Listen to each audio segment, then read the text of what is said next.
NDTV Bharat news channel के पत्रकार शोहेब सरमानी ने बताया कि गाजियाबाद ज्ञानपीठ केंद्र 1 स्वरूप पार्क जीटी रोड साहिबाबाद के प्रांगण में समाजवादी पार्टी के जिला महासचिव वीरेंद्र यादव एडवोकेट के नेतृत्व में प्रख्यात शिक्षाविद, महान दार्शनिक, भारत के पूर्व राष्ट्रपति सर्वपल्ली डॉक्टर राधाकृष्णन के जन्म दिवस के अवसर पर राष्ट्रीय मनीषा सम्मान विद्वानों, शिक्षक और शिक्षिकाओं को शाल, डॉक्टर राधाकृष्णन द्वारा लिखित भारतीय संस्कृति कुछ विचार पुस्तक तथा माल्यार्पण कर सम्मानित किया गया। गुरुजनों के सम्मान में महिला उत्थान संस्था की राष्ट्रीय अध्यक्ष बिंदु राय ने गीत प्रस्तुत किया।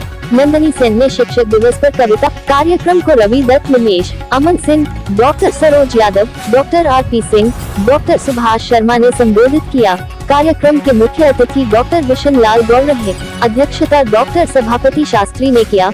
संचालन शिक्षाविद मुकेश शर्मा ने किया। कार्यक्रम को संबोधित करते हुए समाजवादी पार्टी के जिला महासचिव वीरेंद्र यादव एडवोकेट ने कहा कि राष्ट्रीय मनीषा सम्मान समारोह के अवसर पर सभी गणमान्य विद्वानों, शिक्षक, शिक्षिकाओं का हम स्वागत करते हैं और आप लोगों का ज्ञानपीठ केंद्र में सम्मान करते हुए गौरव महसूस कर रहे हैं। मेरा मानना है कि शिक्षक ही शिक्षा देकर समाज को नई दिशा देता है, नैतिक मूल्यों को जन जन में पहुंचाने का कार्य करता है, वह बच्चों को अंधकार से प्रकाश की ओर ले जाता है। भारत की आजादी में शिक्षकों ने महत्वपूर्ण भूमिका निभाई थी।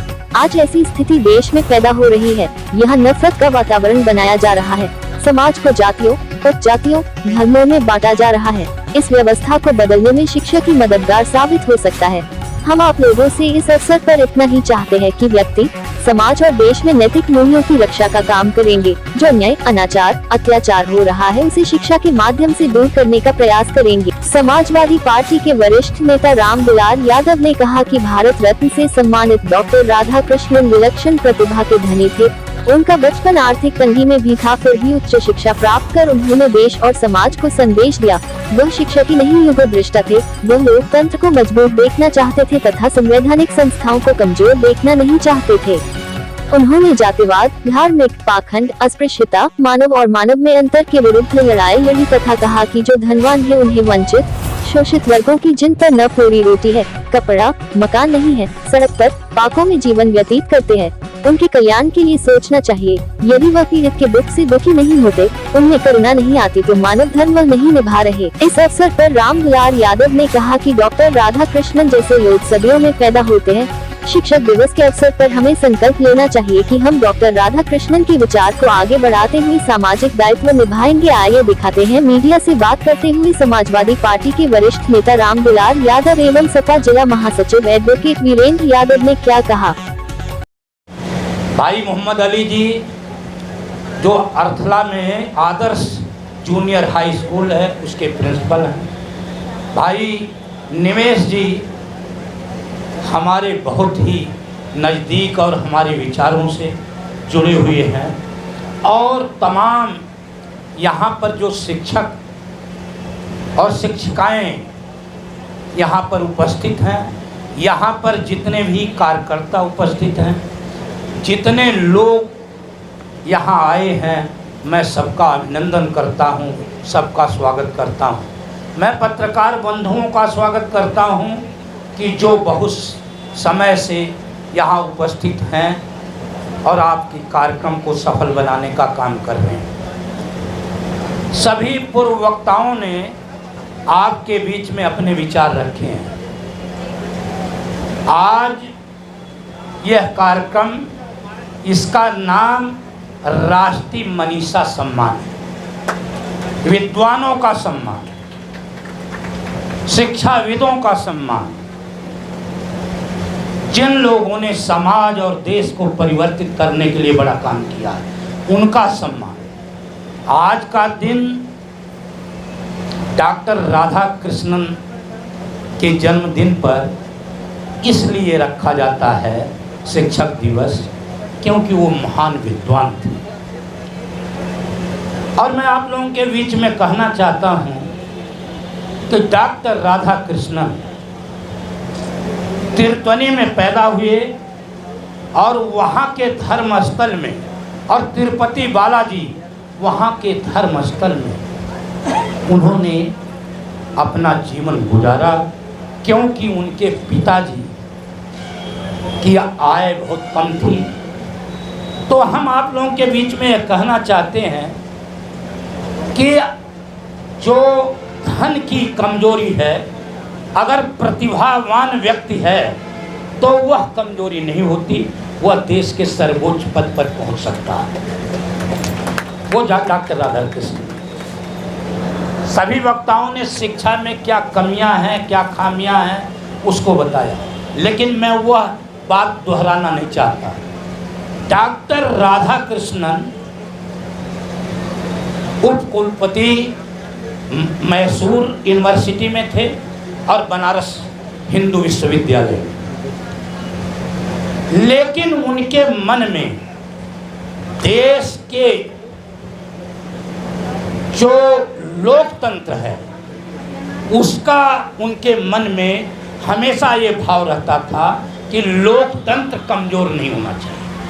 वो संवैधानिक संस्थाएं जो हैं उनको मजबूत देखना चाहते थे, चाहे वो कार्यपालिका हो, चाहे वो व्यवस्थापिका हो, चाहे वो न्यायपालिका हो, और साथ में जितनी भी संवैधानिक संस्थाएं हैं उसे कमजोर देखना नहीं चाहते थे, क्योंकि उनका मानना था कि इस देश के अंदर जो गरीबी है, भूख है, पीड़ा है, दर्द है, बेबसी है, लाचारी है, अशिक्षा है, उसका मूल कारण है कि हम जो राज्य संचालित कर रहे हैं अगर उसमें कमजोरी है तभी उसे दूर कर नहीं पा रहे। और आज स्थिति ऐसी पैदा हो गई है, आप लोग यहाँ विद्वान लोग हैं, बहुत समझदार लोग हैं, खुद सोचना चाहिए हमें कि हम आज कहाँ खड़े हैं। देश को आज़ाद कराने में जिन महापुरुषों ने अपना बलिदान किया, क्रांतिकारियों ने हंसते हंसते फांसी के फंदे पर जोड़ गए इस देश को आज़ाद कराने के लिए कि जब यह देश आज़ाद होगा तो यहाँ समता का अधिकार होगा, समानता का अधिकार होगा, न्याय होगा सबके साथ, बंधुत्व की भावना होगी, भाईचारा बढ़ेगा। लेकिन आज की स्थिति से आप लोग अवगत हैं और आप शिक्षक हैं, आपके अंदर वो ताकत है कि आप समाज को बदल सकते हैं। मैं कई बार अपने गुरुजनों के सामने ये कहता हूँ कि आप लोग महान विद्वान हैं, आपने ही हमारे जैसे लोगों को पैदा किया है कि हम समाज को बदलने का काम करें। हम आप लोगों को यहाँ पर संकल्प दिलाते हैं गुरुदेव इस राष्ट्रीय मनीषा सम्मान में कि आप लोगों के विचार को हम लोग हमेशा आगे बढ़ाते रहेंगे, चाहे हमें सफलता कम मिले लेकिन हम उस आपके सम्मान को कम नहीं होने देंगे, लगातार बढ़ाते रहेंगे। तो हमें इस महान विभूति डॉक्टर राधाकृष्णन के पद चिन्हों पर अगर चलना है तो समाज के अंदर से नफरत, असहिष्णुता को दूर करना होगा, सबसे मिलकर रहना होगा। आज जो अभी शिक्षकों को एक किताब भी हम भेंट करेंगे, जो भी आप लोगों का सम्मान करना है, उस किताब को मैं आप लोग जरूर पढ़ना। मेरा यह आप लोगों से अनुरोध है कि उसे पढ़ना, और तभी आप लोगों को पता लग जाएगा कि राधा कृष्णन जैसा व्यक्ति सैकड़ों साल में कभी पैदा होता है। इतने महान विचार हैं उनके। उन्होंने कहा इस दुनिया में अस्पृश्य कोई नहीं है, अस्वच्छ कोई नहीं है, और हमारे यहाँ विभेद है, अंतर है। हम 74 साल पूरे हो गए, 75 में प्रवेश कर गए, लेकिन हम जातिवाद को खत्म नहीं कर पाए, हम धार्मिक पाखंड को खत्म नहीं कर पाए, और हम लगातार कोशिश में लगे हुए हैं, पूरा देश लगा हुआ है कि हम इसे कम गोज करेंगे। लेकिन जो शक्तियाँ इसमें लगी हुई हैं, जिसका जिक्र शिक्षा के माध्यम से लोगों ने किया था यहाँ पर, वो चाहती हैं कि यहाँ पर लोग अशिक्षित रहें, यहाँ लोग पढ़े लिखे नहीं और बेरोजगार रहें। रोजगार रहेगा ज़्यादा, जब उनकी आर्थिक स्थिति मजबूत हो जाएगी तो सीपी सिंह हो जाएंगे। जब सीपी सिंह हो जाएंगे तो प्रश्न पूछेंगे कि भाई प्रश्न बताइए कि यह सही है कि गलत है। हाँ, जब शिक्षित हो जाएंगे तो अपनी बात बताएंगे। इसलिए शिक्षा पर सैकड़ों साल से कुठाराघात होता रहा है और आज भी वही कुठाराघात है। तो हमारी आपकी जिम्मेदारी है कि हम शिक्षा वह लोगों को दें जो नैतिकता पर आधारित हो, ईमानदारी पर आधारित हो, सत्य पर आधारित हो। आप लोगों ने पढ़ा होगा कि जो इतिहास पुरुष हमारे रहे हैं उनके अंदर अद्भुत और विलक्षण गुण थे।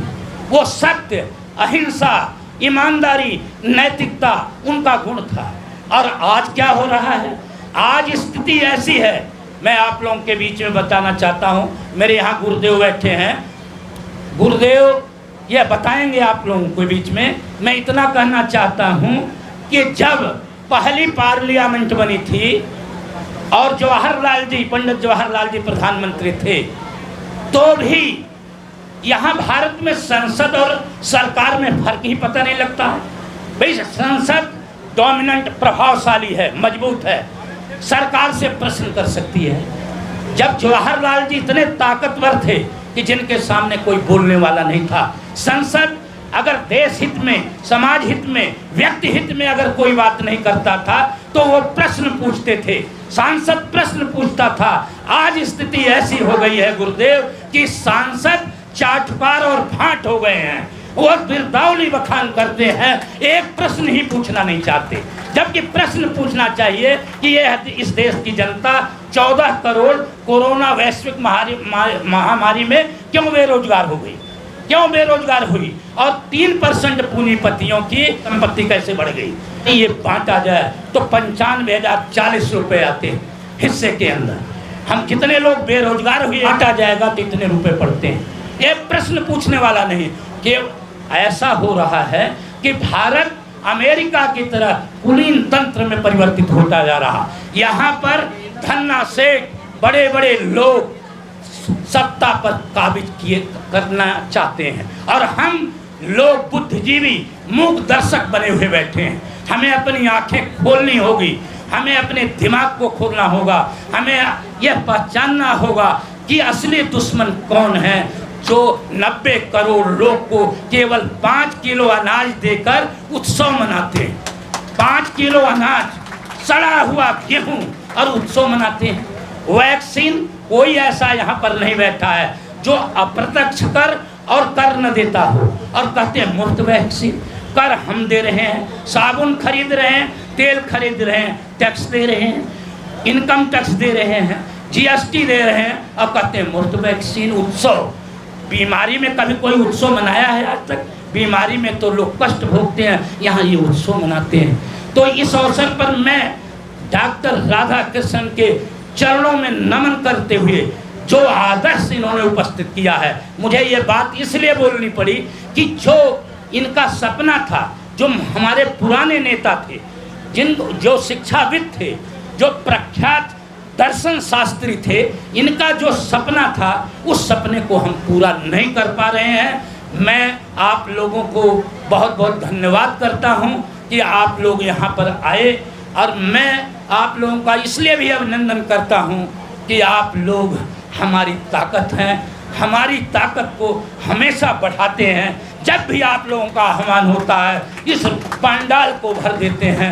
आप लोगों का अभिनंदन करता हूं और स्वागत करता हूं और आशा करता हूं कि आप लोग इस संकल्प के साथ जाएंगे कि हमें राधा कृष्णन जी के मार्ग पर चलकर समाज के अंदर नैतिकता, सत्य, ईमानदारी, सद्भाव, भाईचारा, प्रेम पैदा करना है और सभी से मिलजुल कर रहना है। बहुत बहुत धन्यवाद करता हूँ। मुख्य अतिथि के रूप में आज यहाँ पर शिक्षक दिवस के अवसर पर पधारे मेरे पिता के गुरु और मेरे मार्गदर्शक जी और सभी मेरी मातृशक्ति, मेरी शिक्षकगण, सभी का वंदन अभिनंदन करता हूँ। जिनका मैं नाम नहीं ले पाया हूँ वो भी मेरे इज्जत के काबिल हैं, सभी का वंदन अभिनंदन। नौजवान साथी पीछे बैठे हुए हैं। आज का दिन शिक्षक दिवस, जैसे आप सभी लोग जानते हैं कि डॉक्टर सर्वपल्ली राधाकृष्णन जी की आज जयंती है। हमारे देश के दूसरे राष्ट्रपति, प्रथम उपराष्ट्रपति, उनकी याद में यह दिवस मनाया जाता है।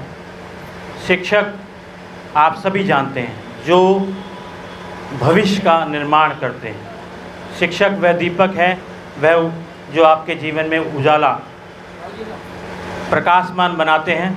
आज यहाँ पर हम लोगों का सौभाग्य है कि आज हम लोग इन मनीषियों का, इन विद्युत जन का और हमारे सामने जो बैठे हुए हैं सभी मातृशक्ति जो हमारे जीवन को मार्गदर्शित करती हैं, हम लोगों को सौभाग्य प्राप्त हो रहा है आपका आदर करने का, आपका सम्मान करने का। हम इसलिए गौरवान्वित महसूस कर रहे हैं कि हम लोग गौरवान्वित हैं कि आपका सम्मान हम लोग कर सके, क्योंकि शिक्षा एक ऐसा जीवन में एक ऐसा दिया है जिसके बिना प्रकाश जीवन उजालमान नहीं हो सकता। आप सभी जानते हैं आज शिक्षा और शिक्षा का स्तर क्या है।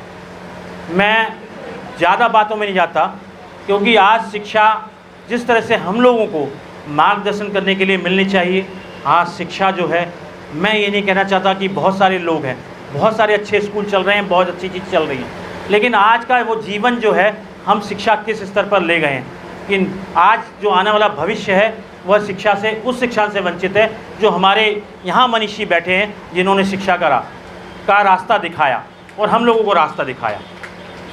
क्योंकि समाज में अगर चलना है, समाज में अगर किसी का मान सम्मान व्यवहार और संस्कृति किसी को अगर किसी व्यक्ति में, किसी बच्चे में आगे आती है तो हमारे शिक्षकों के माध्यम से, उनके ज्ञान से ही आई है कि आज जो हम लोग यहाँ पर खड़े होकर आपके सामने सम्मुख बोल रहे हैं, उनके मार्गदर्शन, उनके ज्ञान की वजह से हम लोग यहाँ पर बैठे हैं। इसलिए मैं उनको करबद्ध होकर वंदन करता हूँ, अभिनंदन करता हूँ कि आपके जीवन की सफलता और हमारे जीवन की सफलता इसी में है कि हम एक ऐसी नौजवान पीढ़ी को, एक ऐसे भविष्य के निर्माण को तैयार करें जो आगे आने वाले समय में समाज का मुकाबला कर सके। क्योंकि समाज में खड़ा होने के लिए, व्यवहार बनाने के लिए, संस्कृति के लिए, समाज में सम्मान के लिए भी शिक्षा की ज़रूरत है और शिक्षक की ज़रूरत है, और समाज में खड़ा होकर मुकाबला करने के लिए भी शिक्षा की और शिक्षक की ज़रूरत है। इसलिए मैं आप लोगों से कहना चाहता हूँ, आज का दिन ऐसा पवित्र दिन है, आपका सम्मान हम लोग कर रहे हैं। अब